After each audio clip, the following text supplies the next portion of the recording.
Vamos abrir a palavra de Deus. Nós vamos ler o texto de Apocalipse, capítulo 8. Apocalipse, capítulos 8 e 9. Por favor, abra o último livro da Bíblia, a revelação dada a João.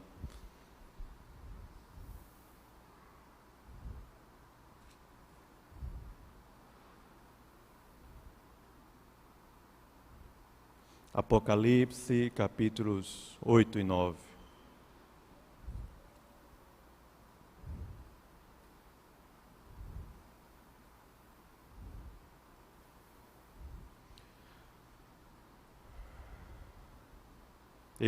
O texto de Apocalipse é um texto que tem vindo ao meu coração nesse ano de 2020. Eu preguei aqui nos cultos da noite recentemente, os capítulos 4 a 7.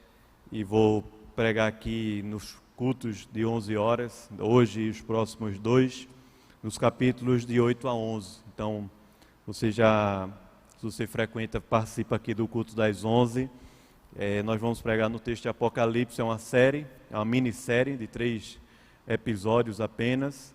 A gente vai estudar o texto de capítulo 8, 9, 10 e 11 do Apocalipse aqui nos próximos 2 cultos também.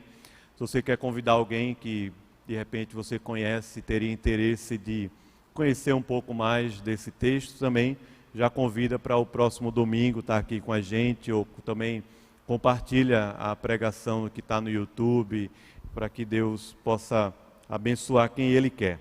Capítulos 8 e 9, essa série tem como tema as trombetas de Deus, o texto que a gente vai ler a partir do capítulo 8, e o capítulo 9 hoje vai ser mais extenso, mas semana que vem vai ser bem pequenininho a leitura, só o capítulo 10, tá bom? Capítulo 8, a partir do verso 1, eu vou pedir que de vez em quando você me ajude aí na leitura, tá joia? Diz assim: quando o Cordeiro abriu o 7º selo, houve silêncio no céu cerca de meia hora.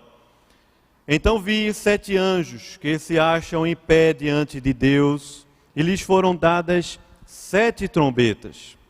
Veio outro anjo e ficou de pé junto ao altar, com incensário de ouro, e foi-lhe dado muito incenso para oferecê-lo com o quê? Você pode ler comigo aí? Com as orações. Vamos lá, irmãos? Com o quê? As orações de todos os santos, sobre o altar de ouro que se acha diante do trono. E da mão do anjo subiu à presença de Deus a fumaça do incenso com as orações dos santos. E o anjo tomou o incensário, encheu-o do fogo do altar e o atirou à terra. E houve trovões, vozes, relâmpagos e terremoto. Então os 7 anjos que tinham as 7 trombetas prepararam-se para tocar aquelas trombetas. O primeiro anjo tocou a trombeta, a primeira trombeta, e houve saraiva e fogo de mistura com sangue, e foram atirados à terra. Foi então queimada a 1/3 parte da terra e das árvores, e também toda a erva verde. O segundo anjo tocou a trombeta, e uma como que grande montanha, ardendo em chamas, foi atirada ao mar, cuja 1/3 parte se tornou em sangue. E morreu a 1/3 parte da criação que tinha vida, existente no mar, e foi destruída a 1/3 parte das embarcações. O terceiro anjo tocou a trombeta, e caiu do céu, sobre a 1/3 parte dos rios, e sobre as fontes das águas, uma grande estrela, ardendo como tocha. O nome da estrela é Absinto. E a 1/3 parte das águas se tornou como absinto. E muitos dos homens morreram por causa dessas águas que se tornaram amargas. O quarto anjo tocou a trombeta. E foi ferida a 1/3 parte do sol, da lua e das estrelas, para que a 1/3 parte deles escurecesse, e na sua 1/3 parte não brilhasse, tanto o dia como também a noite. Então vi e ouvi uma águia que, voando pelo meio do céu, dizia com grande voz. Pode ler comigo, por favor? Ai, ai, ai dos que moram na terra, por causa das restantes vozes da trombeta, dos 3 anjos que ainda têm de tocar. Quinta trombeta. O 5º anjo tocou a trombeta, e viu uma estrela caída do céu na terra. E foi-lhe dada a chave do poço do abismo. Ela abriu o poço do abismo e subiu fumaça do poço, como fumaça de grande fornalha. E com a fumaceira saída do poço, escureceu-se o sol e o ar. Também da fumaça saíram gafanhotos para a terra. E foi-lhe dado poder como o que os tem, e foi-lhe dado poder como o que tem os escorpiões da terra. E foi-lhes dito que não causassem dano a erva da terra, nem a qualquer coisa verde, nem a árvore alguma, mas tão somente aos homens, àqueles que o quê? Tem o que escrito aí? Que o quê? Não tem o selo de Deus sobre a fronte. Foi-lhes também dado, não que os matassem, e sim que os atormentassem durante um breve tempo, 5 meses. E o seu tormento era como um tormento de escorpião quando fere alguém. Naqueles dias, os homens desesperados buscarão a morte e não acharão. Também terão ardente desejo de morrer, mas a morte fugirá deles. O aspecto dos gafanhotos era semelhante a cavalos preparados para a peleja. Na sua cabeça havia como que coroas parecendo de ouro, e o seu rosto era como o rosto de homem. Tinha também cabelos, como cabelos de mulher, e os seus dentes como dentes de leão. Tinham couraças como couraças de ferro. O barulho que as suas asas faziam é como o barulho de carros de muitos cavalos quando correm à peleja. Tinham ainda cauda como escorpiões e um ferrão. Na cauda tinham poder para causar dano aos homens por 5 meses. E tinham sobre eles como seu rei o anjo do abismo, cujo nome em hebraico é Abaddon, destruição, e em grego Apolion. Você pode ler o versículo 12 comigo? O primeiro ai passou. Eis que depois destas coisas vem ainda 2 ais. O 6º anjo tocou a trombeta, e ouvi uma voz procedente dos 4 ângulos do altar de ouro que se encontra na presença de Deus, dizendo ao 6º anjo, o mesmo que tem a trombeta: solta os 4 anjos que se encontram atados junto ao grande rio Eufrates. Foram então soltos os 4 anjos que se achavam preparados para a hora, o dia, o mês e o ano, para que destruíssem, matassem a 1/3 parte dos homens. O número dos exércitos da cavalaria era de 20.000 vezes 10 milhares. Eu ouvi o seu número. Assim, nesta visão, contemplei que os cavalos e os seus cavaleiros tinham couraças cor de fogo, de jacinto e de enxofre. A cabeça dos cavalos era como cabeça de leão, e de sua boca saía fogo, fumaça e enxofre. Por meio destes flagelos, a saber, pelo fogo, pela fumaça e pelo enxofre que saíam da sua boca, foi morta a 1/3 parte dos homens. Pois a força dos cavalos estava na sua boca e na sua cauda, porquanto a sua cauda se parecia com serpente, e tinha cabeça e com ela causavam dano. Os outros homens, aqueles que não foram mortos por esses flagelos, não se arrependeram das obras das suas mãos, deixando de adorar os demônios e os ídolos de ouro, de prata, de cobre, de pedra e de pau, que nem podem ver, nem ouvir, nem andar, nem ainda se arrependeram dos seus assassínios, nem das suas feitiçarias, nem da sua prostituição, nem dos seus furtos. Amém. Amém? É difícil dar um amém para um texto desse, não é? Se fosse o Senhor é o meu pastor e nada me faltará, talvez a gente dissesse mais forte, amém. Mas amém ou não, irmão? Amém. É a palavra do Senhor. Vamos orar. Ó Deus, muito obrigado, Pai, pela tua palavra, porque ela é fonte de vida para nós. Não são os grandes telejornais, nem a mídia, mas é a tua palavra. Pai, ilumina os nossos olhos, abre os nossos ouvidos, fala ao nosso coração. Nos ajuda, Senhor, a interpretar esse texto aqui, pelo Teu Espírito, de uma forma graciosa, que o Senhor fale conosco. Nos abençoa, Pai, em nome de Jesus. Amém. Bom, irmãos, Apocalipse talvez seja o texto preferido da igreja evangélica, justamente para momentos como esse, momentos difíceis, em que nós estamos sendo assolados por situação tão difícil como essa pandemia. Eu me lembro que um tempo atrás tivemos um apagão aqui na região norte e nordeste, e o que mais os evangélicos faziam no Facebook era publicar texto do Apocalipse, dizendo que aquele apagão era justamente o Apocalipse acontecendo.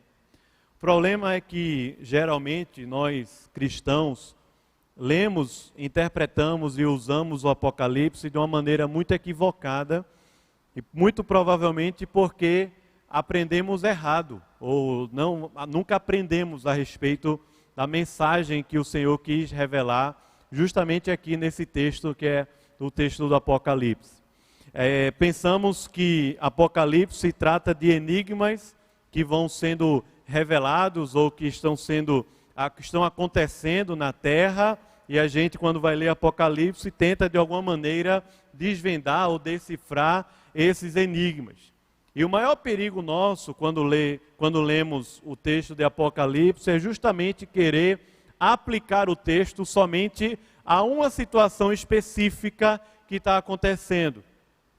Então, vou dar um outro exemplo. Quando as Torres Gêmeas lá invadiram, os Estados Unidos no 11 de setembro de 2001, eu me lembro muito bem que eu já era convertido naquela época, já fazia parte da igreja, e eu me lembro muito bem que muitos irmãos estavam usando o Apocalipse capítulo 18, dizendo que aqui o que estava escrito em Apocalipse 18 foi exatamente o que se cumpriu lá com aqueles aviões terroristas que invadiram os Estados Unidos e derrubaram as Torres Gêmeas, e tudo mais, como a gente conhece. Então, muitos cristãos estavam embasando aquele acontecimento, dizendo que um tal versículo do capítulo 18 era justamente uma profecia direta, assim como uma flecha que vai direta ao ponto, dizendo que aquela era a maior interpretação do Apocalipse.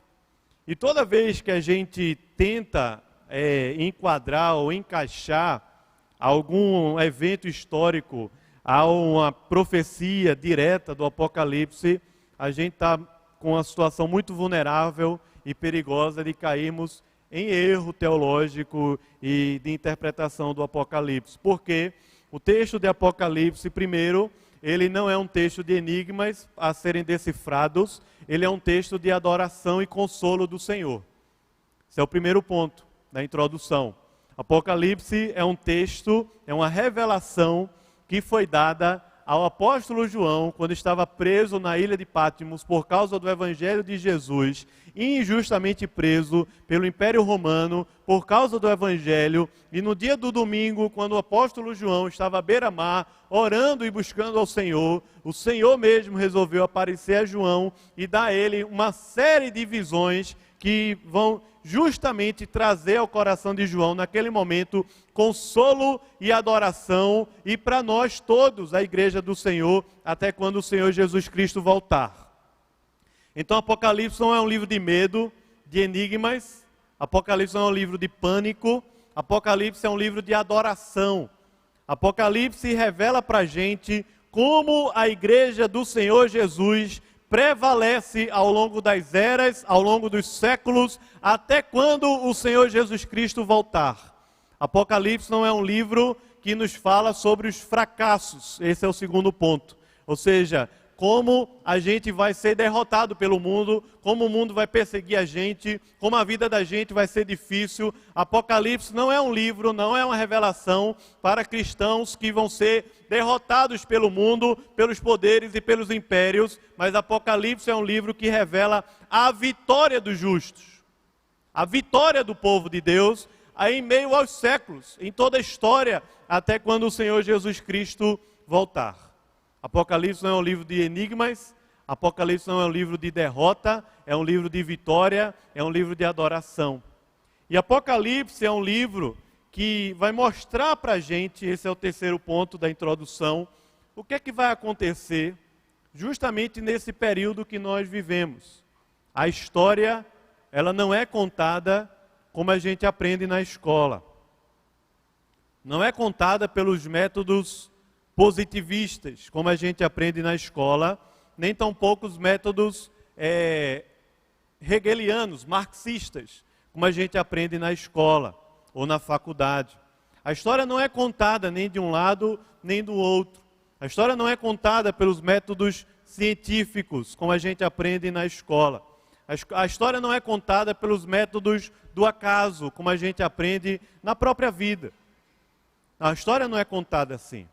A história é contada, esse é o terceiro ponto do Apocalipse, da introdução, justamente aqui no texto de Apocalipse. A história é contada sob a narrativa de Deus. É Deus quem narra a história. É Deus quem cria a história. É Deus quem é Senhor da história. E Ele é a tal ponto que é definido como sendo o Alfa e o Ômega. Que quer dizer o quê, irmãos? Ele é o princípio e o fim de todas as coisas. É o próprio Senhor Jesus. Então a história em Apocalipse é narrada sob a ótica de Deus. De um Deus que não abriu mão do seu trono. De um Deus que continua governando a terra. De um Deus que está assentado em um alto e sublime trono. De um Deus que não faz com que, não permite que caia uma folha da árvore, sem que seja debaixo da sua permissão, da sua soberania. De um Deus que governa a história, sentado no seu trono. Esse é o Deus que conta a história para a gente. E a história que é narrada em Apocalipse, ela é narrada na Bíblia toda, é a história da revelação, a história da salvação. Deus criou esse mundo. Deus foi quem criou todas as coisas. Nós pecamos contra Deus. E por causa do nosso pecado contra Deus, enfrentamos lutas duras aqui na terra, opressão, angústia, doença. A própria natureza geme por causa da queda, do pecado que assola a humanidade e toda a natureza. Mas o Senhor Deus Todo-Poderoso, na eternidade, enviou o seu Filho para morrer numa cruz pelos nossos pecados, para que, através do seu sangue, eu e você pudéssemos ser lavados. Aconteceu que Jesus Cristo veio ao mundo, Ele nasceu, morreu, ressuscitou, subiu ao céu, e Ele disse que ia voltar. Mas até quando o Senhor Jesus Cristo voltasse, nós viveríamos aqui na terra propagando o Evangelho de Jesus. Vencendo com o Evangelho de Jesus. Enfrentando poderes, enfrentando autoridades, enfrentando até mesmo escorpiões e cobras, como é descrito lá em Marcos capítulo 16. Enfrentando toda a natureza decaída, com o poder de Deus, com o poder do Espírito, com a palavra de Deus, com a graça de Deus na vida da gente. Nós somos mais que vencedores em Cristo Jesus. E o texto vai mostrar para a gente justamente o que vai acontecer entre a primeira e a segunda vinda de Jesus. A história é contada assim para a gente. O mundo não vai se acabar porque vai faltar água. A história bíblica não é contada sob o viés da ecologia, do humanismo, como a história é contada para a gente. O mundo não vai acabar por falta de água. O mundo não vai acabar por causa do coronavírus. O mundo não vai acabar por causa de um grande cometa. O mundo não vai acabar por causa de um fogo que vai tomar a terra toda. O mundo não vai acabar por causa da violência. O mundo não vai acabar por causa de nenhuma dessas coisas. O mundo não vai acabar porque algum fenômeno da natureza, ou até mesmo porque o homem não está preservando a natureza, então por isso o mundo vai acabar, como a gente aprende na escola.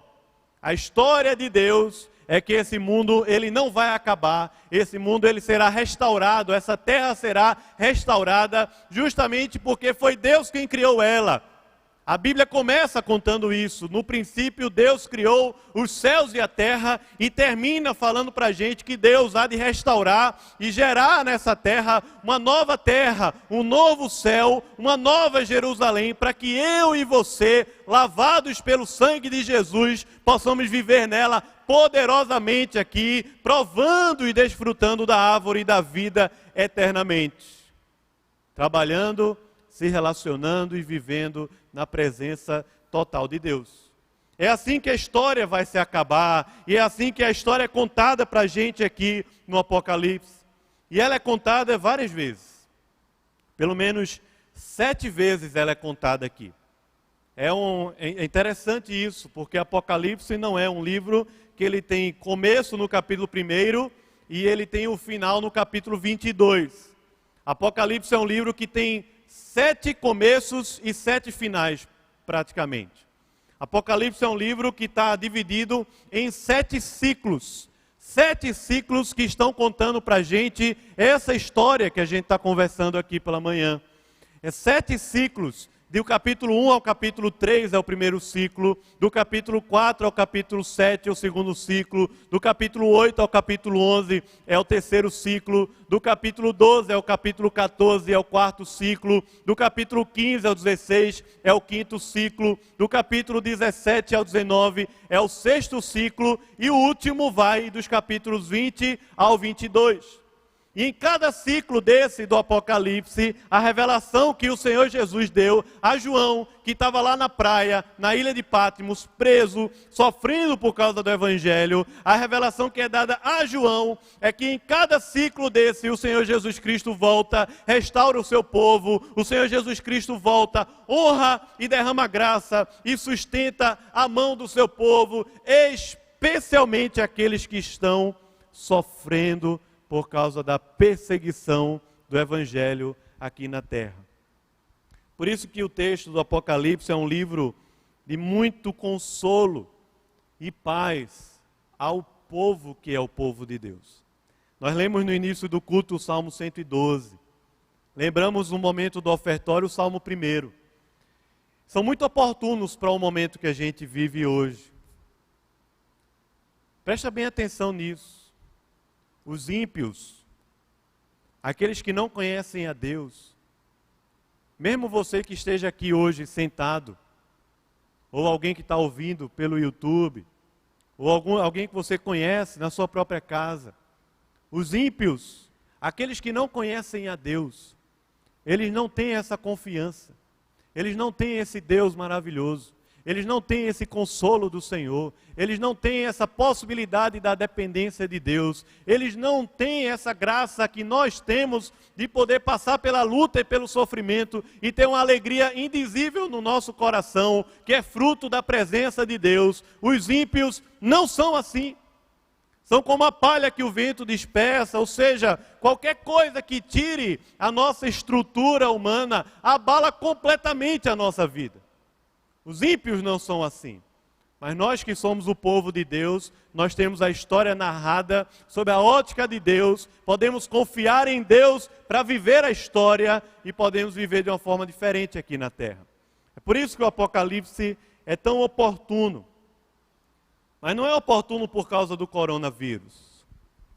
Porque o texto de Apocalipse não está falando aqui que o capítulo 8, versículo tal, é o coronavírus, e o capítulo 8, versículo tal, é o H1N1, e o capítulo 8, versículo tal, é o ebola, e o outro é o HIV, e o outro é o terrorismo, e o outro é isso, e o outro é aquilo. Não é assim.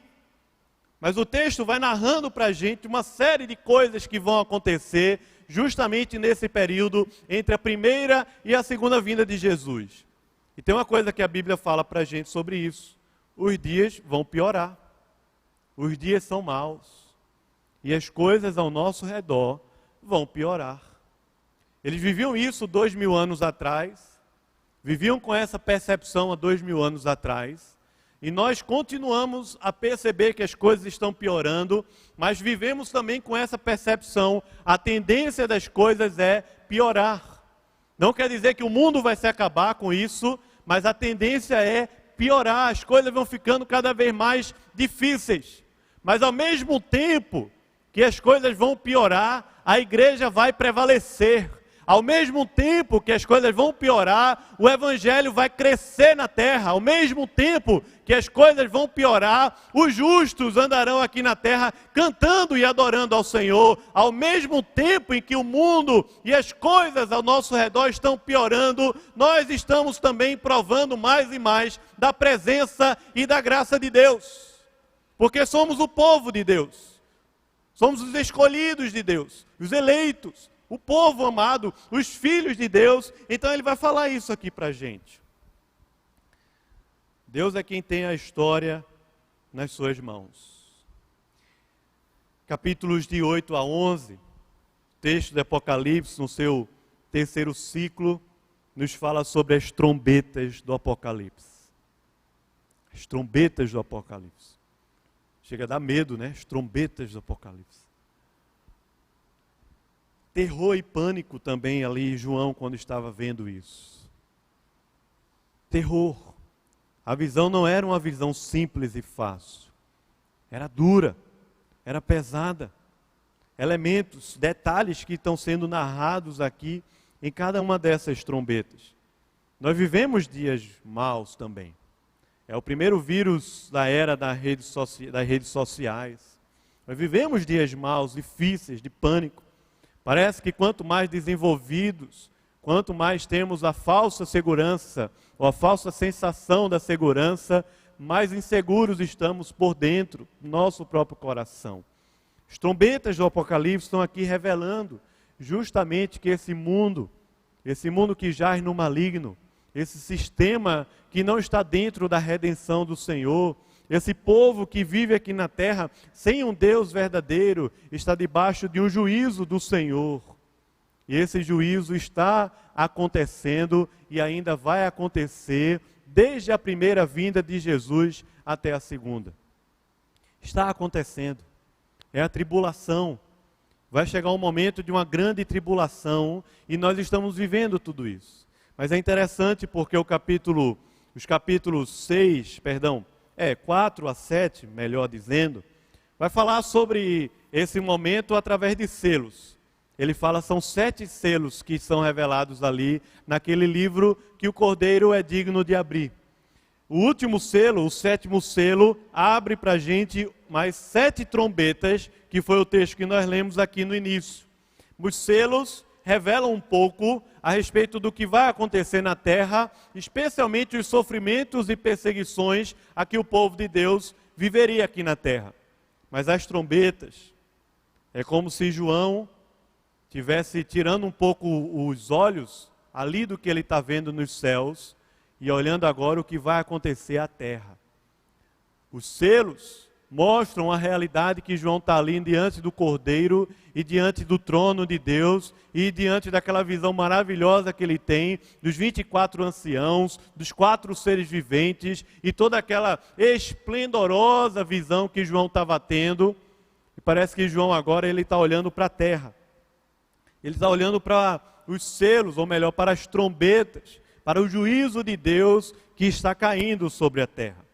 O texto revela, a partir do versículo 1 ao versículo 6, a introdução das 7 trombetas do Apocalipse, e do capítulo 7 até o final do capítulo 9, nós vamos vendo aqui pelo menos 6 trombetas que estão ressoando lá no céu. Primeiro, o texto vai dizer para a gente que quando abriu-se o 7º selo, houve um silêncio na terra por cerca de meia hora. Um silêncio no céu por cerca de meia hora. Quando o texto diz por cerca de meia hora, é justamente esse período que foi significativo. Talvez João não tinha ali a ideia, como a gente tem um reloginho, para calcular o cronômetro. Mas foi um período significativo. Esse momento, ele é descrito para a gente lá no Antigo Testamento, pelo menos os profetas Abacuque, Zacarias, falam para a gente que quando o Senhor se revela, o Senhor assentado no seu trono se revela, ele diz assim: cale-se diante dele toda a terra. Há uma solenidade, há uma sublimidade na presença do Senhor. E quando aquele sétimo selo se abre, há um silêncio diante da majestade de Deus e da grandeza das revelações que estão por vir. O Senhor se levanta no seu trono. Cale-se, submeta-se a Ele toda a terra. É isso que o silêncio representa aqui. É a solenidade, é a submissão de um Deus que está agindo na história. De um Deus que não está lá no céu, desconectado da terra, mas de um Deus que está lá do céu, governando e agindo na terra. Há um silêncio por cerca de meia hora, e os anjos que se acham ali em pé diante do trono, cada um deles vão receber 7 trombetas. Ou melhor, eles receberam 7 trombetas. O outro anjo ficou de pé junto ao altar. E o que diz o texto é que ele trouxe à presença do altar as orações de quem, irmãos? Dos santos. Não foram as orações apenas de quem está sendo perseguido, mas as orações de todos os santos. Trouxe a um altar. Capítulos 4 a 7, o texto enfatiza demais o trono. É o texto de Apocalipse que mais fala do trono de Deus. Deus está sentado no trono, o governo, o reinado de Deus. Mas aqui a partir do capítulo 8 para frente, nós vamos ver muito dessa expressão do altar de Deus. E a maneira, ou melhor, o lugar mais próximo do trono de Deus que eu e você podemos estar é justamente no altar de Deus, através das nossas orações. Quando nós oramos, quando nós falamos com Deus, nós estamos espiritualmente no lugar mais próximo do trono de Deus, porque as nossas orações, elas são levadas como um incenso totalmente ao trono que está ali perto do altar. As orações de todos os santos estão ali sobre o altar, que é um altar de ouro. Não é um altar que se parece de ouro, como a gente leu mais na frente, mas é um altar que é de fato de ouro. E ali, diante do trono de Deus, as nossas orações chegam à presença do Senhor como aroma suave. A oração é o meio de graça, é o caminho, é a bênção, é a ferramenta, é o presente, é a dádiva que Deus nos deu para estarmos mais perto do trono do Senhor. Mas não somente isso, é através das nossas orações que Deus move a terra. O que acontece é uma coisa assim poderosa.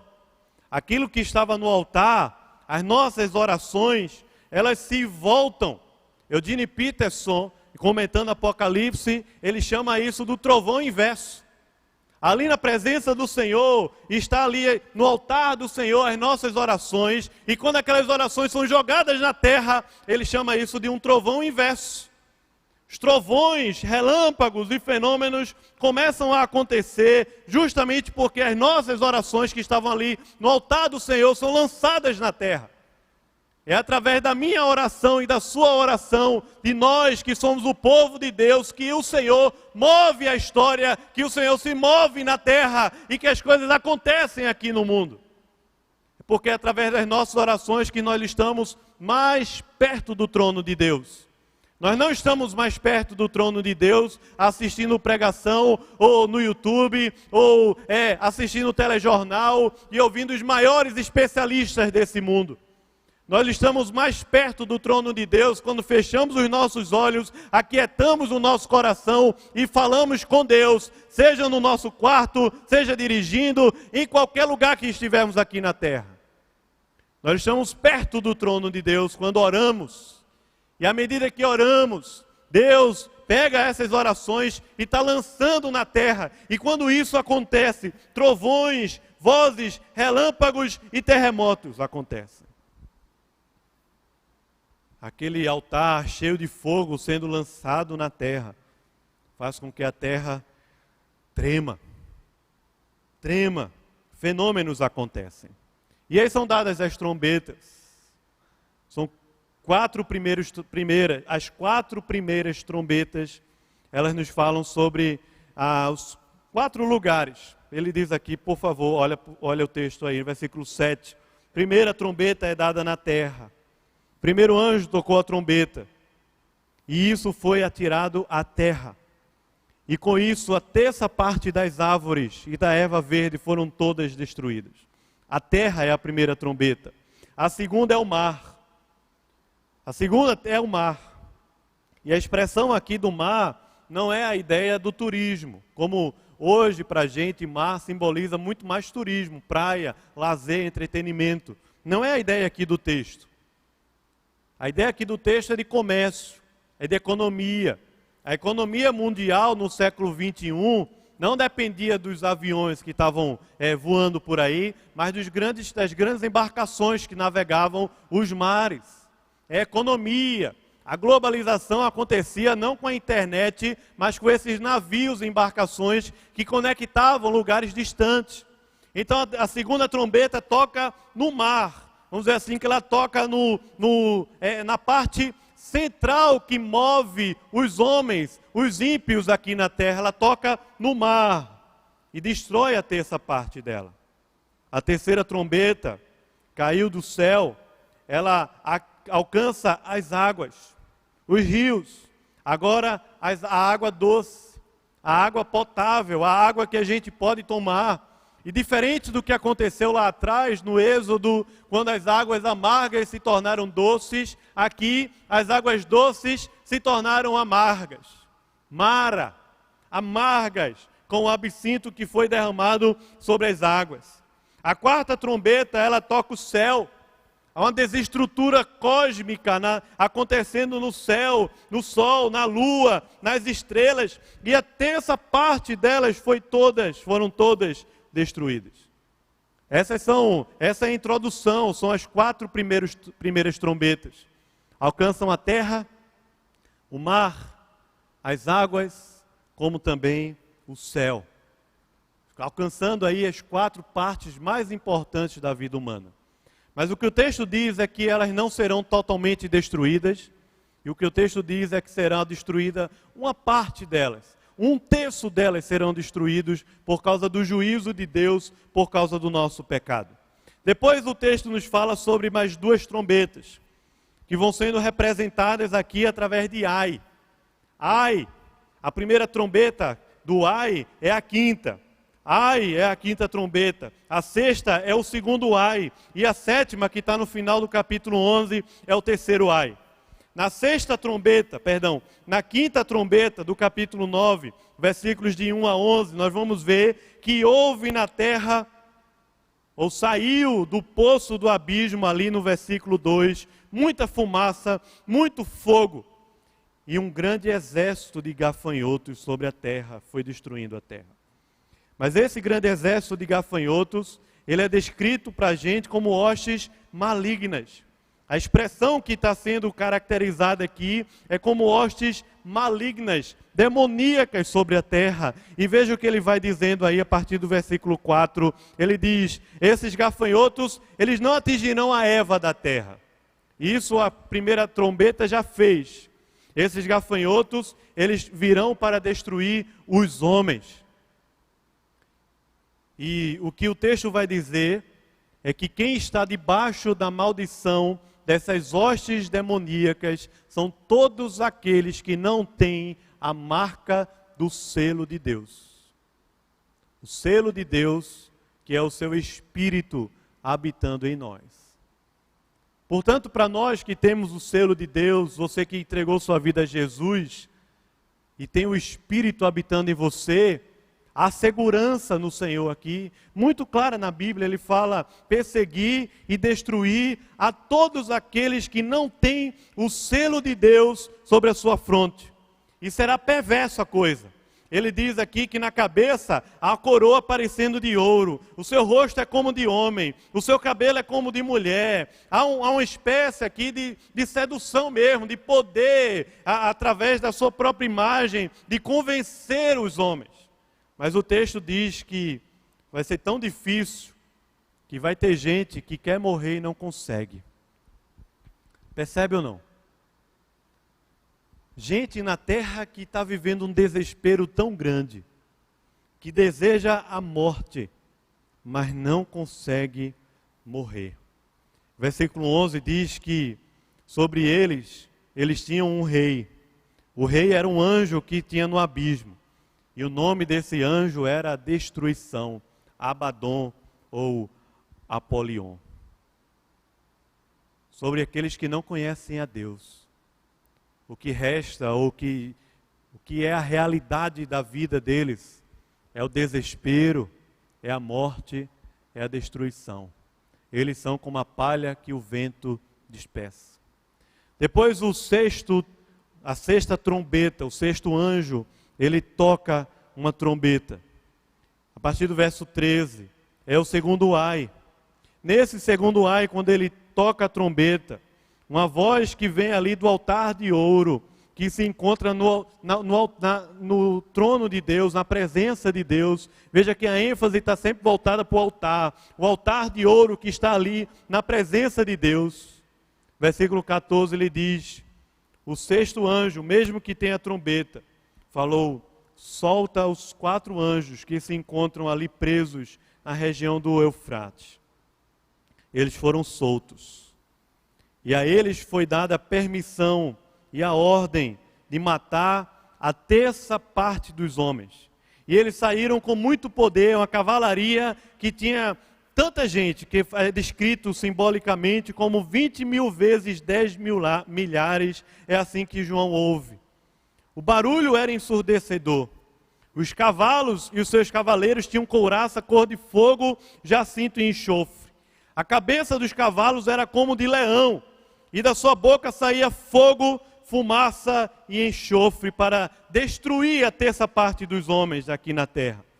Por meio desses 3 flagelos, a saber, pelo fogo que vai queimar, a fumaça que vai tirar toda a visibilidade, o enxofre que vem destruir tudo e causar pânico, ele diz, saíam tudo da sua boca e foi morta a terça parte dos homens. Eles tinham força. A sua cauda parecia como cauda de serpente.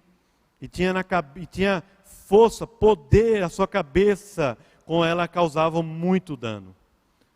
O que acontece é que essa sexta trombeta, que vem destruir a terça parte dos homens,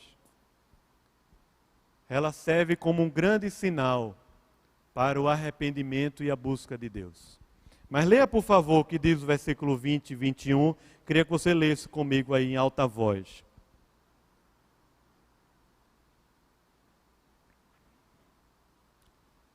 Versículos 20 e 21. Você pode ler comigo, por favor?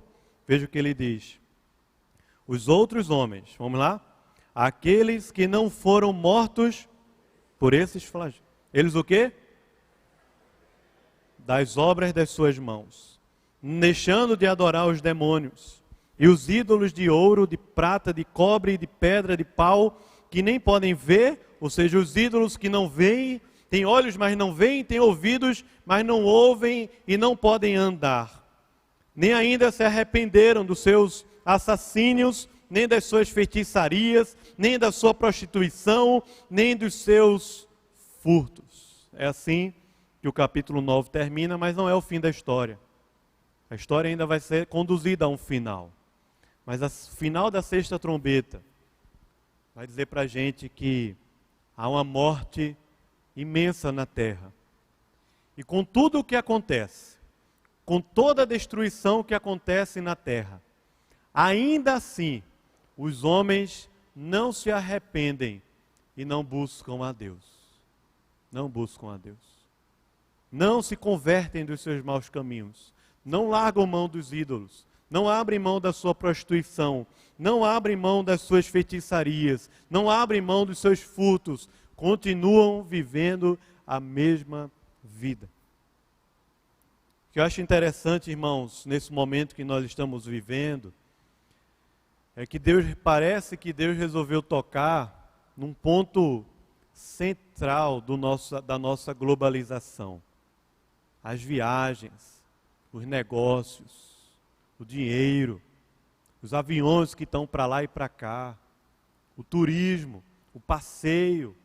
Parece que Deus resolveu tocar nesse ponto para a gente, na nossa era da globalização, da segurança. É tão importante e para nós é talvez até como um ídolo de conforto e satisfação e prazer. Parece que Deus resolveu tocar nisso. Não sabe o que acontece? Nem assim, nem assim, os ímpios, vendo a mão de Deus pesando sobre a terra, conseguem vê-lo, reconhecer o seu poder, reconhecer a sua graça. Porque até o juízo de Deus expressa a sua misericórdia e a sua graça aqui na terra. O juízo de Deus não expressa apenas a sua ira contra o nosso pecado, mas o juízo de Deus expressa a sua graça e a misericórdia, o tempo da oportunidade de Deus para a gente buscar ao Senhor e se arrepender. De tal forma, irmãos, que enquanto vivemos debaixo dessas trombetas que Deus tem derramado na terra, até quando o Senhor Jesus Cristo voltar, primeira coisa, oração. Oração. Dependência de Deus. É assim que Deus move a história, oração. É assim que Deus move a história. Segunda coisa, confiança, dependência. Porque você que tem a marca, o selo de Deus, você não está debaixo do juízo de Deus, mas está debaixo das asas do Senhor, como uma galinha guarda os seus filhotes debaixo das suas asas. Terceira coisa, tempo de arrependimento. Você não conhece ainda ao Senhor, é tempo de buscar a Deus. Veja os sinais, veja o que Deus está movendo na terra e busque a Deus. Quarta coisa, prega o Evangelho. As pessoas estão desesperadas ao nosso redor. E nós, o povo de Deus, não somos a fonte das fake news. Não somos fonte do desespero. O povo de Deus é a fonte das boas novas do Evangelho de Jesus aqui na terra. Amém, irmãos? Vamos orar, se puder fechar os olhos. Queria chamar os presbíteros para virem aqui à frente também. Em oração, preparando o seu coração também para celebrar a ceia do Senhor. Fecha os teus olhos e diz para Deus, submeta-se ao Senhor, cale-se diante dEle toda a terra. O Senhor move a história através das trombetas. São as trombetas de Deus que movem a história, não é a economia, não são os reinos, não são os poderes desse mundo, mas são as trombetas de Deus que são movidas pela oração dos santos, dos justos. Quando você está fechando os olhos aí, orando ao Senhor, a sua oração está chegando ao lugar mais perto do trono de Deus. Estamos chegando no lugar mais perto de Deus, o altar que está perto do trono de Deus, diante do trono de Deus. E quando a gente ora, através da nossa oração é que Deus está movendo a terra. O Senhor move a história. Foi assim que Ele escolheu para fazer isso. Senhor, ó Deus, obrigado, Senhor, pela Tua presença, governando diante, sentado nesse alto e sublime trono, toda a terra. A nós, o Teu povo, só nos resta é o silêncio, é a submissão, é a confiança, é a dependência do Senhor, Pai. É o Senhor que nos guarda, é o Senhor que nos cobre com o Teu sangue, é o Senhor que nos livra de todo mal. Mas, Pai, nos ensina, Senhor, durante tudo isso, toda a nossa vida, a confiar e depender mais do Senhor. Nos ensina também, Pai, a sermos fonte das boas novas. O mundo não vai se acabar por causa de tudo isso, de todas as tragédias, mortes, assassinatos, doenças que existem no mundo, poluição. Senhor, o mundo não vai acabar por isso. Mas o Senhor, que é reto juiz, tem julgado a terra e tem revelado a tua presença doce aqui no mundo. Nos ajuda, Senhor, a sermos fonte da esperança e das boas novas que vêm do Senhor, do teu altar, da tua presença, da tua palavra, Senhor. Nós somos a luz do mundo, sal da terra, agentes da reconciliação, embaixadores do Senhor aqui na terra. Nos ajuda, Senhor, adiante do desespero e da morte, sermos fonte das boas novas do Senhor, da salvação, do governo e do reino do Senhor aqui na terra. Usa-nos, Senhor. Toma a nossa vida nas tuas mãos. Mas, Pai, se há alguém aqui, Senhor, que ainda não tem a marca do teu selo, da tua aliança, que está debaixo da morte, como filho da ira de Deus, filho da desobediência, eu quero te pedir, ó Deus, abre os olhos do coração, Senhor, vem com teu Espírito, regenera, faz algo novo, Senhor, dá uma nova vida, Pai, para a glória do teu nome. Salva, Senhor, salva o teu povo, por amor do teu nome, Senhor, e para a tua glória, em nome de Jesus. Amém. Amém.